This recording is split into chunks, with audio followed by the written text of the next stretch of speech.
시편 116편 1절에서 9절까지의 말씀을 다 같이 봉독하도록 하겠습니다. 야훼께서 내 음성과 내 간구를 들으심으로 내가 그를 사랑하는도다. 그의 귀를 내게 기울이셨으므로 내가 평생에 기도하리로다.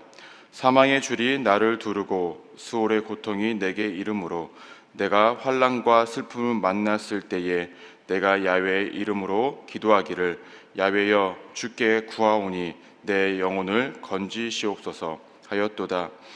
야훼는 은혜로우시며 우리 하나님은 긍휼이 많으시도다. 야훼께서는 순진한 자를 지키시나니 내가 어려울 때에 나를 구원하셨도다. 내 영혼아 내 평안함으로 돌아갈지어다. 야훼께서 너를 후대하심이로다. 주께서 내 영혼을 사망에서 내 눈을 눈물에서 내 발을 넘어짐에서 건지셨나이다. 내가 생명이 있는 땅에서 야훼 앞에 행하리로다. 아멘. 시편 116편 1절에서 9절까지의 말씀을 근거로 감사한 후에라는 제목으로 은혜를 나누고자 합니다. 말씀 제목 따라해 보시겠습니다. 감사한 후에. 좀 더 크게 한번 해볼까요? 감사한 후에. 예, 감사합니다. 오늘도 하루의 시작을 여전히 또 이 자리에서 보내시는 모든 분들에게 하나님의 은혜와 축복이 가득 찰 줄로 믿습니다. 또 온라인으로 예배를 들으시는 모든 분들에게도 이곳에 임하는 은혜가 동일하게 임할 줄로 믿습니다. 갈수록 더 많아지시는 것 같아서 마음이 흐뭇합니다. 더 많은 분들이 이 자리에 함께 하셨으면 좋겠습니다. 기도의 자리, 예배 자리에 항상 함께 하여 주시고 그곳에서 임하는 성령님의 임재와 은혜를 항상 누리시는 우리 성도님들 되시기를 부탁드리겠습니다. 우리가 인생을 살아가다 보면 좋은 일들도 참 많이 있습니다. 그리고 또 역으로 좋지 않은 일들도 또 어려운 일들도 우리가 경험하게 됩니다. 또 어떨 때는 우리가 겪고 싶지 않은 일들도 우리가 경험하면서 살아갑니다. 이 모든 것들은 기쁜 일이든 좋은 일이든 아니면 좀 힘든 일이든 어려운 일이든 우리의 원과는 관계없이 그 모든 것들이 우리의 삶에 다가오고 있다는 것입니다. 때문에 기쁜 일들이 우리에게 불쑥 찾아올 때에는 예기치 않는 기쁨으로 통하여 그 기쁨이 더 크게 느껴질 때가 있고, 또 예기치 않게 우리의 삶의 고난과 어려움들이 다가올 때에는 그 고통이 더 심하게, 더 어렵게 느껴질 때가 있는 것 같습니다. 그런데 이렇게 힘겨운 일들이, 또 좋은 일들이, 감당하기 힘든 일들이 나의 삶에 다가왔을 때 여러분들은 어떻게 반응하고 계십니까? 만약에 힘들고 어려운 일들 가운데에 죽음을 마주할 수밖에 없는 그런 고난과 고통이 나의 삶 가운데 다가왔을 때는 여러분들은 어떻게 반응하시냐라는 것입니다. 죽음이라는 것은 사람이 피할 수 없습니다. 그 죽음이 나이가 들어 죽는 죽음이라고 한다면 그나마 다행인데, 나이를 다하지 않았다라고 생각을 하고 있는 가운데에 불쑥 찾아오는 죽음의 위기가 내 눈앞에 있을 때는 그것을 우리가 감당하는 것이 굉장히 힘들고 어렵게 느껴지실 것입니다. 우리가 함께 읽으신 이 시편 116편의 이 본문은 죽음을 맞이한 자가 쓴 시편입니다. 그 죽음을 맞이했던 자가 하나님의 은혜로 그 죽음을 면하여서 하나님께 감사함으로 드린 시편이 이 116편입니다. 본문 3절 말씀을 보시면 이렇게 언급을 하고 있습니다. 사망의 줄이 나를 두르고 수월의 고통이 내게 이르므로 내가 환난과 슬픔을 만났을 때에 라고 이야기합니다. 이 시편 기자는 어떠한 일을 경험했는지는 성경에서 명확하게 이야기하고 있지는 않지만 확실한 것은 죽음을 맞이했다라는 것고, 왜 그 죽음을 맞이했는지는 이야기하지 않고 있습니다. 또 어떠한 고통을 당했는지는 이야기하지 않고 있지만 분명한 것은 이 죽음을 맞이했다라는 거죠. 그 고통을 맞이했다라는 것입니다. 때문에 그것을 벗어나게 해주신 하나님 앞에 어떻게 감사를 드리고 있는지, 또 그가 감사를 어떠한 방향성으로 어떠한 모양으로 드리고 있는지에 대해서 오늘 시편은 명확하게 이야기하고 있습니다. 그렇다고 한다면 이 시편 기자는 자신의 목숨을 건져주신 것에 대해서 단순하게 그렇게 감사를 드렸을까? 그렇지만은 않은 듯합니다. 1절을 보시면 이렇게 말씀하고 있습니다. 야훼께서 내 음성과 내 간구를 들으심으로 내가 그를 사랑하는도다 라고 이야기합니다. 연이어서 2절을 보시면 그의 귀를 내게 기울이셨으므로 내가 평생에 기도하리로다 라고 얘기합니다. 116편을 쓴 시편 기자가 첫 번째로 감사한 것은 자신을 죽음에서 건지신 것에 대해서 감사한 것이 아니라 자신의 부르짖음에 듣고 계신 그 하나님께 감사하고 있다는 것입니다. 이것이 참으로 의미가 있습니다. 왜냐하면 하나님은 우연치 않게 이 사람의 기도를 들으신 것이 아니었다라는 거예요. 하나님은 이 사람의 부르짖음을 항상 귀를 기울이고 계셨다라는 것입니다. 또 특정한 시기에만 이 사람의 부르짖음에 귀를 기울이셨던 것이 아니라 이 사람의 소리를 지속적으로 듣고 계셨기 때문에 하나님께서는 이 시편 기자의 그 죽음을 맞이한 상황에서 건져 주실 수 있었다라는 것입니다. 이것을 다르게 표현을 한다면 하나님께서는 이 시편 기자의 부르짖음을 너무나 잘 듣고 계셨고, 또 다르게 표현하면 이 시편 기자가 어떠한 위기 가운데에 어떠한 어려움 가운데에 빠져 있었다는 것을 이미 아시고 그의 부르짖음을 귀 기울이고 계셨다는 것이 성경에서 이야기하고 있다는 것입니다. 이러한 상황은 우리의 삶 가운데도 예외가 아닙니다. 하나님은 우리의 인생을 지속적으로 관찰하시는 분이십니다. 믿으십니까? 우리의 기도를 지속적으로 듣고 계십니다. 믿으십니까? 그렇다고 한다면 오늘 이 시간 기도하는 모든 것들도 하나님께서는 우리의 기도에 귀를 기울이고 계시다라는 것입니다. 근데 참으로 재미있는 부분이 있습니다. 2절을 보시면 귀를 기울였다라는 부분이 있는데요. 이것을 잘 보시면 어떠한 의미가 있냐면 하나님께서 잘 듣기 위해서 귀를 입에다 갖다 댔다라는 거예요.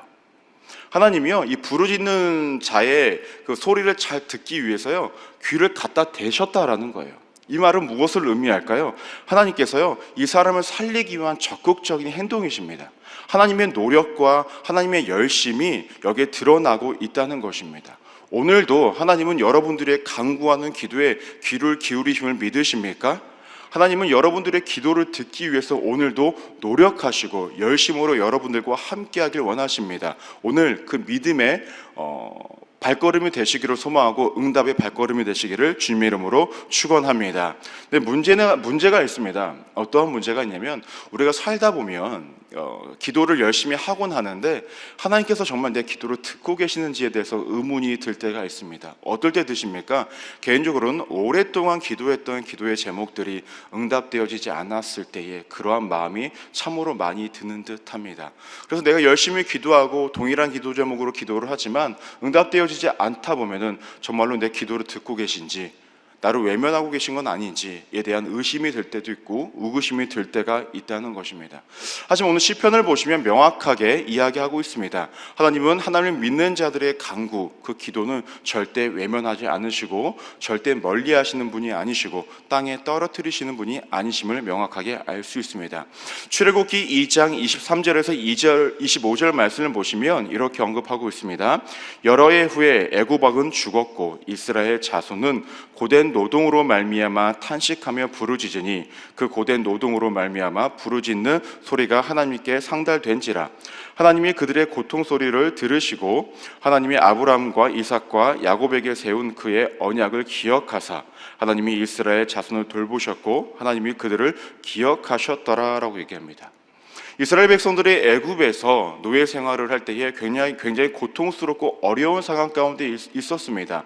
근데 그때 그들을 누가 기억하셨냐면 하나님께서 먼저 기억하셨다라고 성경에서 이야기합니다. 왜 기억하셨을까요? 그들의 힘듦과 어려움, 그들의 신음과 부르짖음에 하나님이 그것을 듣고 계셨기 때문이었다라는 겁니다. 성경 그 어디에서도 하나님께서 우리의 부르짖음을 외면했다라는 이야기는 단 한 군데도 존재하지 않습니다. 하나님께서 우리를 잊으셨다라는 말도 성경에서는 단 한 군데에서도 등장하지 않고 있다는 것입니다. 그렇다고 한다면 오늘 이 시대를 살아가는 우리에게도 동일하게 적용할 수가 있습니다. 하나님은 한 번도 우리를 잊으신 적이 없고 우리의 부르짖음에 외면하신 적도 없고 우리의 부르짖음을 듣지 않으시는 분도 아니라는 겁니다. 때문에 오늘부터 앞으로 인생을 살아갈 때에 이러한 믿음을 꼭 가지고 살아가시기를 소망합니다. 부족한 믿음으로 하나님에 대한 의심과 의구심을 갖고 살아가는 인생이 아니라 어떠한 상황과 환경 가운데서도 내 기도에 귀를 기울이시는, 내 기도에 귀를 대시는 그 하나님을 믿으면서 살아가시는 우리 믿음의 성도님들 되시기를 주님의 이름으로 축원합니다. 더 나아가서 이 시편의 기자는 무엇에 감사하냐면 3절을 보시면 사망의 줄이 나를 두르고 수월의 고통이 내게 이름으로 내가 환난과 슬픔을 만났을 때에 라고 얘기합니다. 무슨 말입니까? 자신이 죽음을 당할 수밖에 없는 그 상황을 벗어나게 해주신 것에 대해서 감사하고 있다는 것입니다. 여러분들은 죽음을 맞이하면 정말로 어떠하시겠습니까?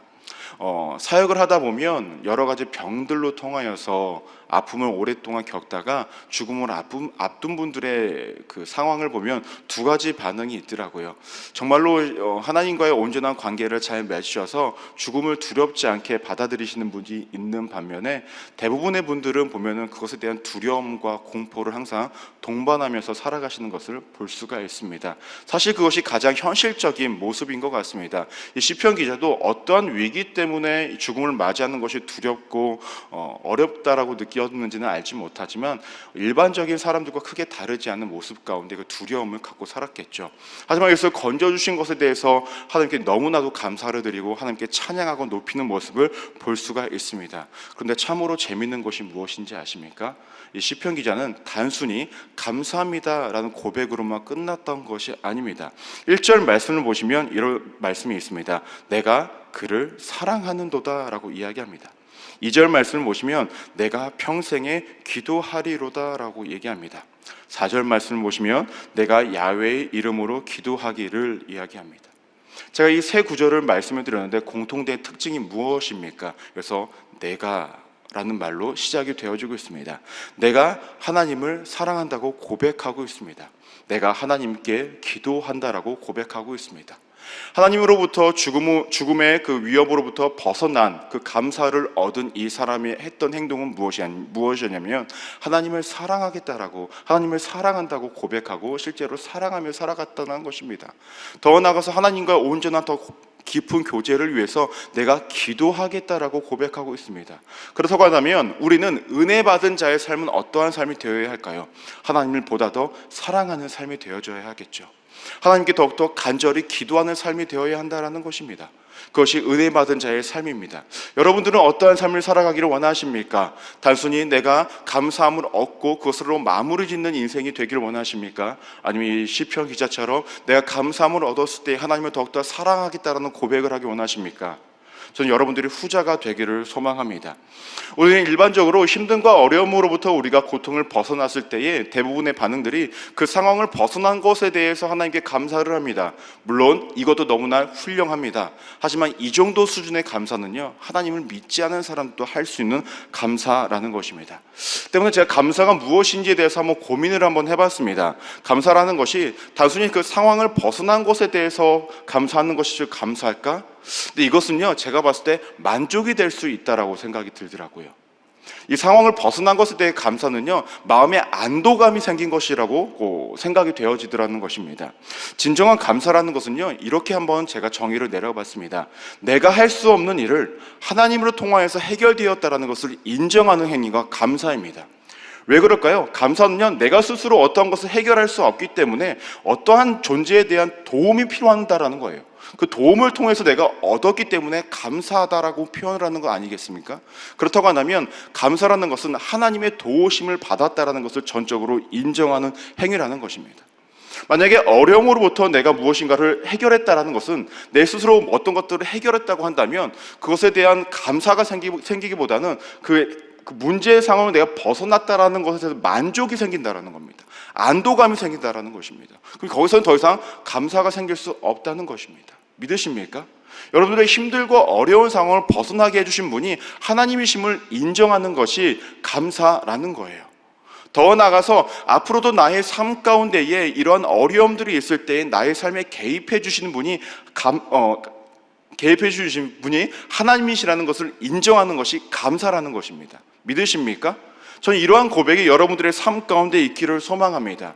인생을 살아가는 데 있어서 힘들고 어려운 일들이 없기를 소망하지만 우리는 참 피할 수가 없습니다.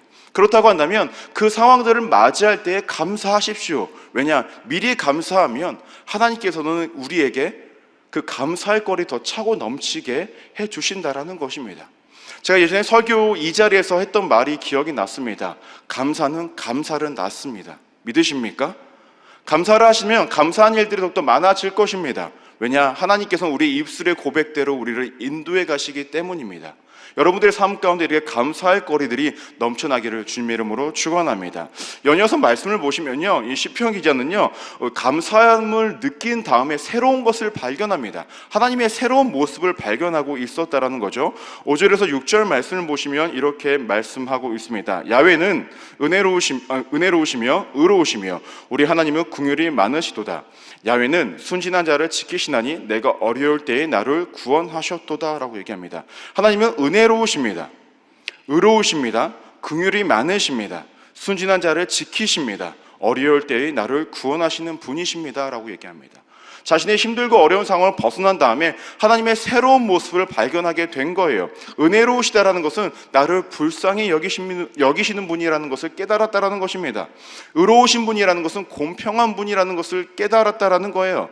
그리고 긍휼하다라는 것은 제가 단어를 찾아보니까 이 긍휼이 그 어미의 자궁을 뜻한다라는 거예요. 어미의 자궁. 하나님이 긍휼하다는 것은 어미의 자궁이 무엇입니까? 그 아이에게, 뱃속에 있는 그 아이에게 충분한 영양분을 공급하고 그 아이를 보호하는 역할을 하지 않습니까? 하나님은 그러한 분이라고 이렇게 이야기를 하고 있다는 거예요. 더 나아가서 순진한 자를 지킨다라는 것은 어리석게 보이는 우리를 지키신다라는 거예요.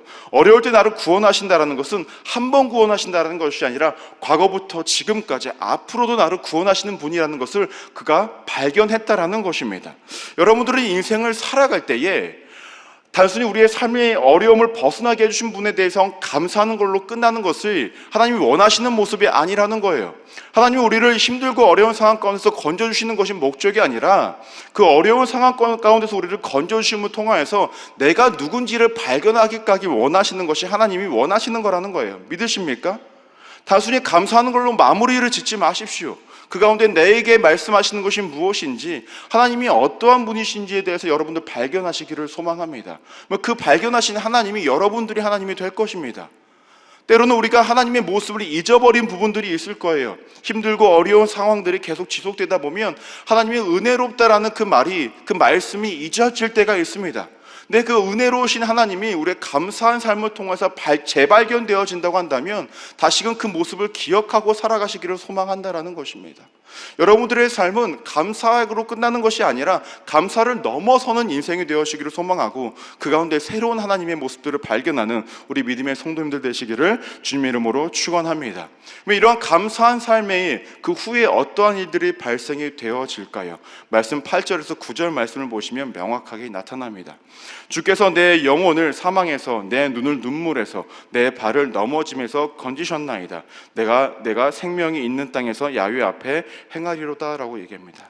여기서 뭘 건졌다라고 이야기하냐면요, 사망에서 건지셨다라고 얘기합니다. 눈물에서 건지셨다라고 얘기합니다. 넘어짐에서 건지셨다라고 얘기합니다. 여기서 말하는 사망은 제가 말씀 초기에 처음에 말씀드렸던 나이가 들어감에 따라 죽게 되는 그 상황이 아니라 어려움과 힘듦으로 통하여서 죽게 되어지는 그 사망을 이야기합니다. 거기서 건져주셨다라는 거예요. 눈물을 건지셨다라는 것은 눈물을 흘릴 수밖에 없는 그 상황 속에서 자신을 건지셨다라는 거예요. 넘어지면서 건지셨다라는 것은 제대로 살아갈 수 없는 상황 가운데서 건지셨다라는 것입니다. 그렇다고 한다면 이것을 요약을 한번 해보겠습니다. 사망에서 건지셨다는 것은 무엇입니까? 육체를 건지셨다라는 거예요. 눈물에서 건지셨다라는 건 무엇입니까? 그 마음의 힘듦에서 건지셨다라는 거예요. 넘어지면서 건지셨다라는 것은 무엇입니까? 우리의 상황을 건지셨다라는 것입니다. 즉 우리의 육체와 우리의 마음과 우리의 상황을 건져내셨다라는 것입니다. 믿으십니까? 저희 말씀을 묵상하면서 덧없다, 끝없다, 하나님의 사랑은 정말 내가 생각한 건 너무 크다라는 생각밖에 들지 않더라고요. 하나님 원하시는 건 우리를 이렇게 인도하시기를 원하십니다. 우리를 고난 가운데에 고통 가운데 내버려 두시고 방관하시기를 원하시는 것이 아니라 그 가운데에 너희가 나를 찾고 나를 믿음으로 끝까지 붙잡는다고 한다면 너희의 그 부르짖음에, 간곡한 부르짖음에 내가 귀를 댈 것이고 내 것을 땅에 떨어뜨리지 않고 내가 반드시 응답할 것이고 내가 너희와 항상 함께함을 내가 보여줄 것이다 라는 것이 하나님의 마음입니다. 하나님께서 더 원하시는 것은 그러한 상황에 대한 너희가 만족감으로 안도감으로 살아가는 것으로 끝나는 것이 아니라 너네가 그 사건과 그 어려움을 이겨냄으로 통하여서 내가 누군지를 알기를 원한다라는 것이 하나님이 원하시는 거라는 거예요. 더 나아가서는 너희가 나이가 누구인지를 알고 깨달았다고 한다면 내가 너희에게 주는 이 선물들, 너희의 육체와 너희의 마음과 너희의 상황의 그 어려움으로부터 건져낸 그 은혜를 누리기를 원한다라는 것이 하나님의 마음이라는 것입니다. 감사한 것 마음으로만 끝내지 마십시오. 감사한 것 그냥 고백으로만 끝내지 마십시오. 감사함을 통하여서 그 후에 우리가 이어가야 할 것들이 있다는 것을 성경에서 명확하게 이야기하고 있습니다. 저와 우리 모두는 그러한 신앙의 성숙도가 생겨지기를 소망합니다. 그런 믿음의 성장이 있기를 소망합니다. 함께 그 길 걸으시겠습니까? 그렇다고 한다면 우리의 삶 가운데, 우리의 앞길 가운데는 감사할 것들이 더 차고 넘칠 것이고 더 많은 하나님을 발견할 것이고 더 넘치는 은혜를 경험할 것입니다. 매일의 삶이 그러한 기적과 감사할 거리의 연속이 되시는 우리 믿음의 성도님들 되시기를 주님의 이름으로 축원합니다. 기도하시겠습니다. 하나님, 우리가 살아가는 인생은 우리가 원하든 우리가 원치 않든 힘들고 어려운 일들이 여전히 존재함을 고백합니다. 때로는 우리가 감당할 수 없는 죽음과 같은 힘든 어려움들이 다가왔을 때 우리는 어떻게 반응하며 살아가고 있습니까? 하나님을 원망하고 하나님을 포기하는 인생으로 살아가고 있지는 않습니까? 하나님, 만약 그렇다고 한다면 주를 붙잡는 그 믿음을 잃어버리지 않도록 함께하여 주시고 우리의 삶을 건지실 수 있고 우리와 언제나 동행하시는 그 하나님을 신뢰하며 감사하는 일상이 되어줄 수 있도록 붙잡아 주옵소서.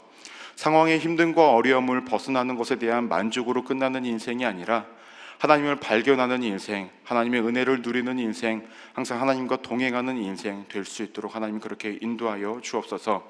그 시작의 발걸음은 미약할 수 있습니다. 부족할 수 있습니다. 하지만 하나님께서 우리와 함께 걸어주신다고 한다면, 우리와 그렇게 동행해 주신다고 한다면 힘들고 어려운 신앙의 길이라 할지라도 우리는 능히 감당할 수 있으니 하나님 언제나 동행하시고 역사하여 주옵소서.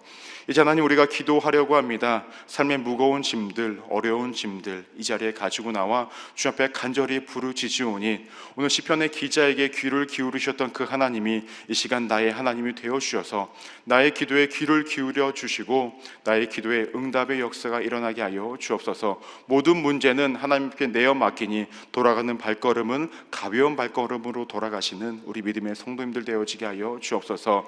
하나님, 여러 가지 기도 제목을 가지고 드리신 예물들 위에 복의 복을 더하여 주시고 하나님의 은혜와 하나님의 축복이 각 가정들에 넘치는 은혜가 채워질 수 있도록 붙잡아 주옵소서. 그렇게 우리의 삶 가운데 역사하시고 도우시고 동행하실 하나님께 감사드리며 살아계신 예수 그리스도로 간절히 기도드립니다. 아멘. 주기도문 하시겠습니다. 하늘에 계신 우리 아버지여, 이름이 거룩히 여김을 받으시오며 나라가 임하시오며 뜻이 하늘에서 이루어진 것 같이 땅에서도 이루어지리이다. 오늘 우리에게 이러한 양식을 주시옵고 우리가 우리에게 죄 지은 자를 사하여 준 것 같이 우리의 죄를 사하여 주시옵고 우리를 시험에 들게 하지 마시옵고 다만 악에서 구하시옵소서. 나라와 권세와 영광이 아버지께 영원히 있사옵나이다. 아멘.